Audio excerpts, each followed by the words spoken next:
Otep à tous, bien-aimés frères et sœurs. Ce week-end, en Tanzanie, il y aura une réunion de l'EAC et la SADC. Paul Kagame a déjà annoncé qu'il va partir. On attend maintenant que le président Tshisekedi aussi puisse décider.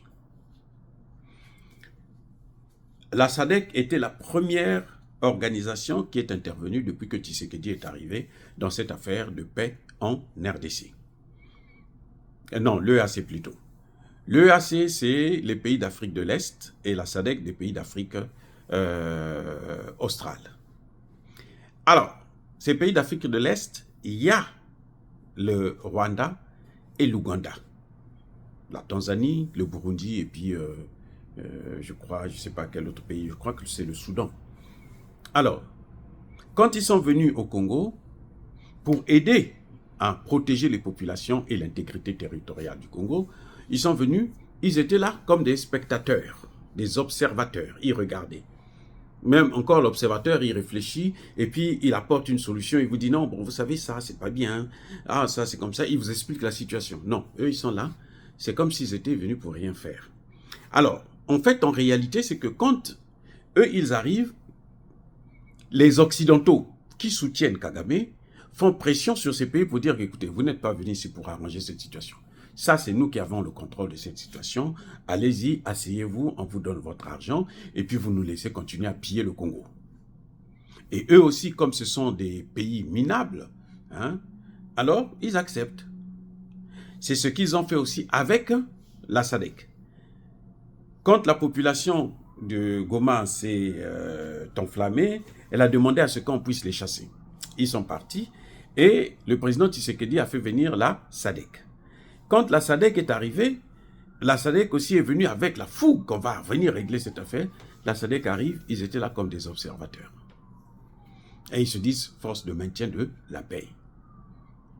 Pour maintenir la paix, il faudrait que l'agresseur puisse repartir chez lui. Il faut le stopper. Non, maintenir la paix, c'est qu'on laisse l'agresseur continuer à progresser. C'est pour ça qu'on est arrivé dans cette situation. Mais l'erreur de Kagame, c'est qu'il a tellement de pouvoir, il a tellement réussi. Depuis 30 ans, il est considéré comme un demi-dieu. Hein? Bon, même comme un dieu, puisqu'il a même des Congolais qui travaillent pour lui. Alors, il a commis l'erreur de massacrer la MONUSCO, les casques bleus des Nations Unies, mais comme ce sont les Nations Unies, bon, ben écoute, ils s'en fichent éperdument puisque ce sont les Nations Unies. On peut les neutraliser, ça fait absolument rien, puisque eux, ils sont là pour ça. Ils ne sont pas partis pour régler un problème, mais au contraire pour aider Kagame à avancer, à occuper les territoires. C'est pour ça que la MONUSCO va vous parler chaque fois de l'avancée des troupes rwandaises, mais elle ne va jamais vous dire que, ben, dans tel territoire, on les a repoussés, tel autre, on les a, ainsi de suite. Voilà, donc jamais pour cela. Et on voit seulement que c'est toujours la même routine. Mais cette fois-ci, manque de peau pour Kagame, c'est qu'il a quand même tué 13 Sud-Africains. Ramaphosa l'appelle pour lui dire, bon, écoute, tu as tué 13 de mes ressortissants, maintenant il faut que tu repartes chez toi. Kagame le menace. Il dit, qu'est-ce que tu peux me faire? Parce qu'il a trop de pouvoir, qu'est-ce que tu peux me faire? Ah, il va te faire foutre. Ah bon? Cyril Hanouna qui dit, bon, ok, moi je vais te montrer qu'il y a Milo dans Coco.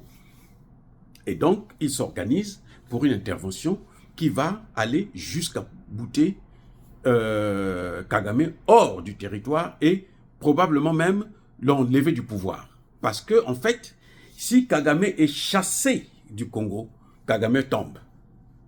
Alors, je reprends. Le problème de Kagame, c'est qu'il est en train de jouer sa survie en ce net moment. Il faut qu'il reste absolument au Congo. Parce que s'il sort du Congo, c'est fini, il perd le pouvoir. Ah oui. S'il sort du Congo, après tout ce qu'il a fait, et les Rwandais ne pourront plus jamais venir au Congo. On ne voudra plus d'eux là-bas au Congo. Ça va être très très difficile pour que les Rwandais reviennent au Congo. Qu'ils soient encore accueillis comme étant des amis des parents. Vous voyez? Donc, C'est sa survie qu'il entend de jouer. Parce qu'il ne peut pas gâcher la vie des gens pour ses propres intérêts à lui. Il s'est enrichi avec sa famille, c'est très bien.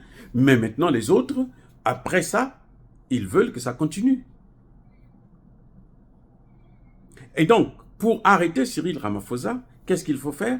Les Américains commencent à le distraire. Non, toi tu as pris une loi chez toi, toi tu es raciste, toi tu es ceci, toi tu es génocidaire, toi tu es... Voilà. Les mêmes Américains n'ont jamais condamné l'apartheid. Non, non, non, non, jamais. Les Américains n'ont jamais condamné l'apartheid. Au contraire, ils ont soutenu l'apartheid. Comme tous les pays de l'Occident, ils ont soutenu l'apartheid. Ceux qui ont critiqué, qui ont condamné, qui ont combattu, ce sont les Russes, les Soviétiques. Et il y a maintenant un problème. C'est là où le bas blesse. Et comme Tshisekedi, quand on l'a invité dernièrement à l'EAC, il n'est même pas parti, il n'a même pas participé par vidéoconférence. Alors on s'est dit, puisque lui, il part voir Ramaphosa, si Ramaphosa sera là, donc lui aussi, il peut partir. Et on attend Tshisekedi en Tanzanie lors de ce sommet ce week-end. Va-t-il partir? Ne va-t-il pas partir?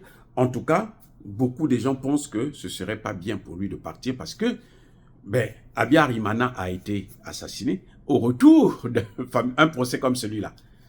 Un sommet où c'était pour la paix au Rwanda et tout machin, et puis on l'a fait sauter.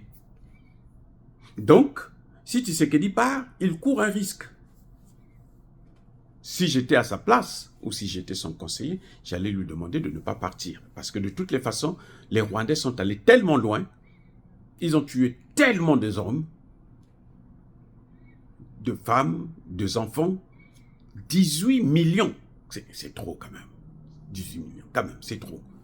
Alors, si lui part, c'est comme si il allait encore encourager. Il va dire que non, c'est la diplomatie et tout. La diplomatie ne marche pas tant qu'il n'y a pas le bâton. Eh oui, de toutes les façons, la diplomatie actuellement n'existe plus. Comment Kagame fait pour prendre les matières premières au Congo? C'est par la force. Alors donc aussi, pour le faire partir, ça ne peut être que par la force, ce n'est pas par la diplomatie. Vous voyez ce que Trump est en train de faire? Ce n'est pas la diplomatie. Hein? Chercher à prendre le Groenland, le Canada, le Panama, ainsi de suite. Ce n'est pas la diplomatie, ça. Vous savez, ça, c'est... On n'a pas besoin de vous le dire. Ce n'est pas la diplomatie. C'est la force. C'est la loi de la jungle.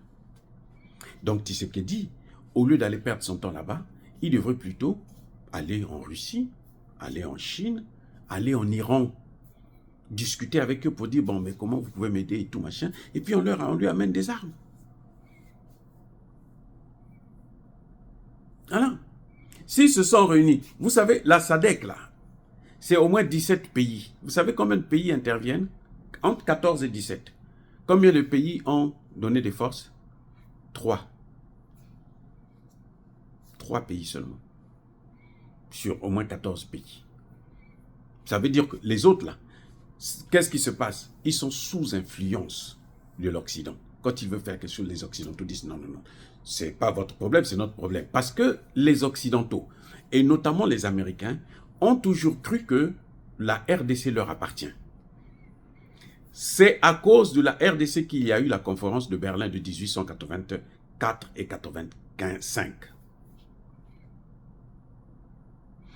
Et si on ne fait pas attention, à cause de la RDC, il y aura un affrontement en Afrique entre les puissances occidentales et les puissances de l'Est, c'est-à-dire la Chine et la Russie, à cause de la même RDC. Parce que la RDC est capitale. Et c'est ce que Biden n'avait pas compris. Biden a pensé qu'en faisant la violence, il va toujours gagner. Trump aussi est en train de vouloir commettre la même erreur, que par la force, il va tout prendre. Ça ne marchera pas. Ils vont finir par tomber, par céder. Pourquoi? Parce qu'un peuple qui est résilient, qui est fort, qui soutient son pays, qui soutient son dirigeant, ne peut pas échouer. Je rappelle ça à tous les Congolais.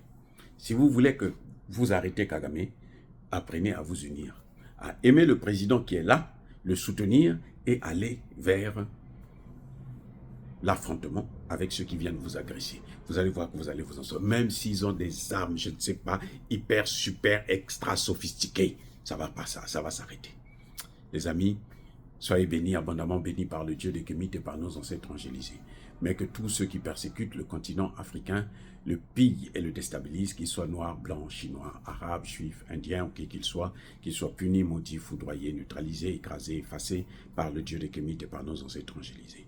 Vive l'Afrique éternelle, j'ai dit et j'assume.